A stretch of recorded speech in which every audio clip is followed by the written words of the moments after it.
Muy buenas tardes, bienvenidos a una emisión más de su programa Voces y Diálogo con Historia, un programa de la Facultad de Historia para el UAS. Les saluda a su amigo Rafael Ayala y Gabriela Valderrama. Gabriela. Muy bien, muy buenas tardes, les damos a todos los que nos acompañan, todos los que nos escuchan a través de Radio UAS, a todas las personas que también nos ven a través de nuestras redes sociales, aquí de la Facultad de Historia en Facebook. Sean todos bienvenidos y vamos a darle también la bienvenida a nuestro invitado de hoy, el doctor Francisco Padilla. Así es, tenemos como invitado del día de hoy al doctor Francisco Padilla Beltrán.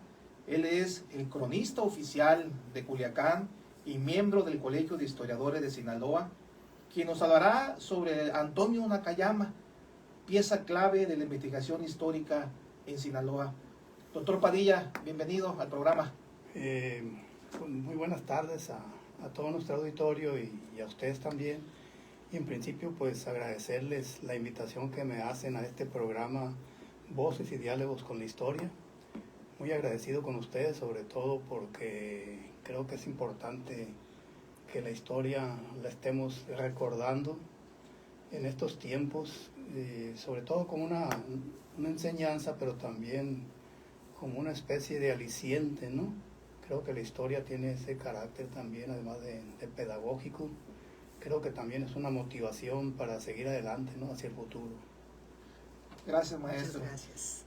Hay hombres que nacieron para hacer historia y otros para escribirla, pero Antonio Nakayama no se conformó en forjarla su propia historia, sino que contribuyó con sus escritos en acrecentar la historiografía sinaloense, que hasta nuestros días son y serán un referente para historiadores, cronistas y ciudadanos amantes del conocimiento histórico. Doctor Padilla, ¿quién fue Antonio Nakayama Arce?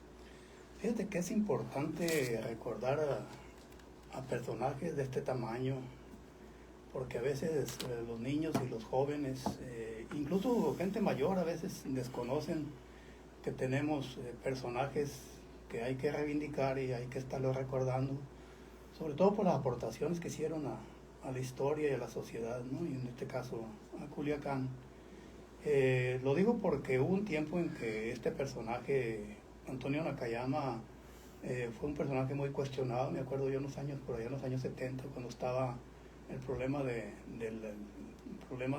conflicto que había en la universidad con algunas instituciones pues, de fuera de la universidad.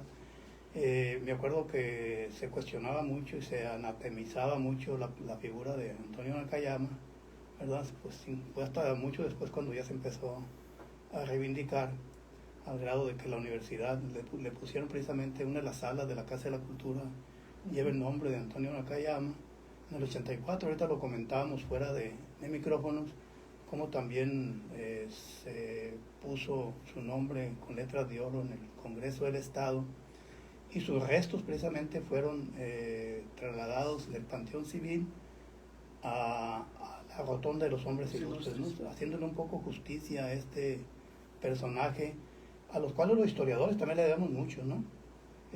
Antonio Nakayama pues fue hijo de un inmigrante japonés, ¿sí? De apellido precisamente Nakayama. Él era ingeniero metalúrgico, probablemente haya venido a trabajar en las minas. Acá conoció a la que fue su madre, ¿verdad? De aquí de Culiacán.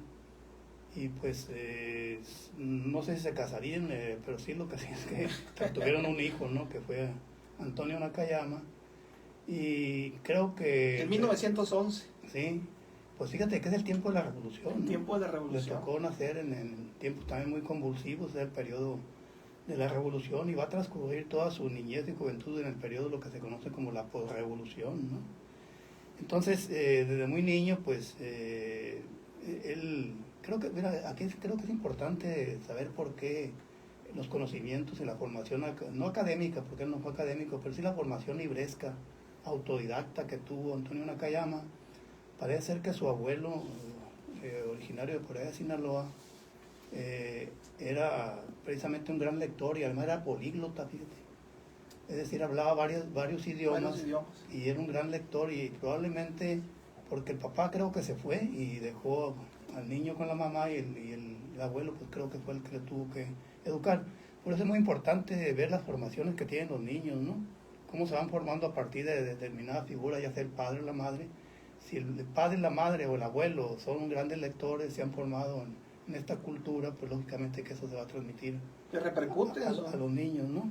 Entonces, él precisamente nace en esas condiciones y luego pues estudia en el Colegio Civil Rosales, en lo que ahora es la Universidad Autónoma de Sinaloa, y ahí va a conocer, va a conocer a sus condiscípulos que van a ser de una otra manera una generación muy importante, que algunos le han llamado la generación del 29. Sí, estamos hablando, por ejemplo, de Enrique Félix, o el Guacho Félix, como le dicen, ¿verdad?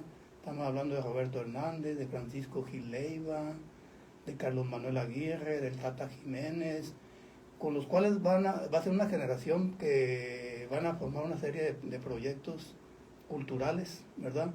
Muy importantes, que van a dar origen, si quieres rato lo platicamos, van a dar origen a revistas, ¿sí? Y van a escribir en periódicos, van a formar proyectos literarios muy, muy importantes, ¿no? Que van a marcar toda una generación de ese periodo. Entonces, ese es Antonio Nakayama, ¿verdad? Y aquí pues entraríamos a señalar cómo también otra de sus vocaciones pues es la vocación religiosa, ¿verdad? Como ustedes saben, todos los que tenemos esta formación histórica y esta vocación por la historia, sabemos y hemos recorrido al archivo parroquial, ¿verdad?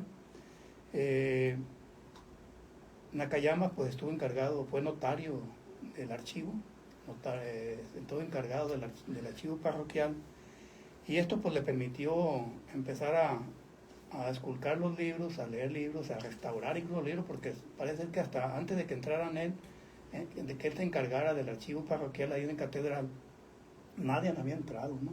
A consultar estos libros que dice Shinagawa, otros descendientes japoneses, eran libros en muy mal estado, con la humedad se los estaba acabando, el comején, y él precisamente se encargó de empezar a restaurarlos, a limpiarlos, a clasificarlos.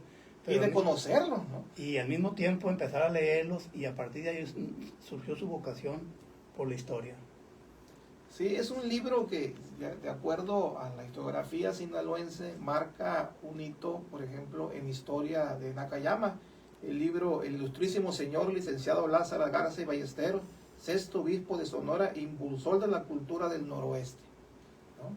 Ese libro que puso en el ojo social y académico como prominente historiador sinaloense, doctor Padilla. Sí, fue el primer libro que surgió precisamente de esas investigaciones. Lo mismo que Historia del Obispado de Sonora, es otro libro que empezó, como se dio a conocer por primera vez él, ¿no? Según el mismo Shinagawa, dice que llegaba el obispo y a veces en la madrugada llegaba a abrir la iglesia y lo encontraba él ahí en la madrugada, todavía hojeando los libros, ¿no? Con esa fe que tenía en los libros, con esa vocación que tenía en la investigación, y le decía, oiga, ya váyase a dormir, ¿no? Ya amaneció. Y se iba Antonio Nakayama a su casa, y esto pues le permitió pues empezar a hacer investigaciones muy acuciosas que nadie habían hecho. Por eso te decía que Nakayama tiene es autodidacta.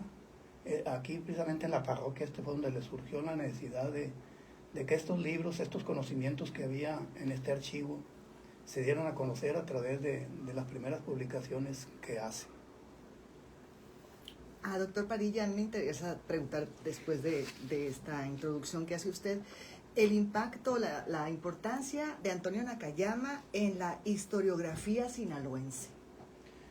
Bueno, mira, hubo un tiempo en que Nakayama, los historiadores académicos le sacaban la vuelta. Uh-huh. Como tenía esta formación autodidacta, incluso podríamos decir, sin recurrir pues a lo que lo llamamos los académicos el aparato crítico, ¿sí? Sin una metodología, vaya. Entonces lo miramos como una especie de fuente secundaria, ¿no? Fuente, ¿cómo lo podríamos decir? Una fuente que menospreciábamos.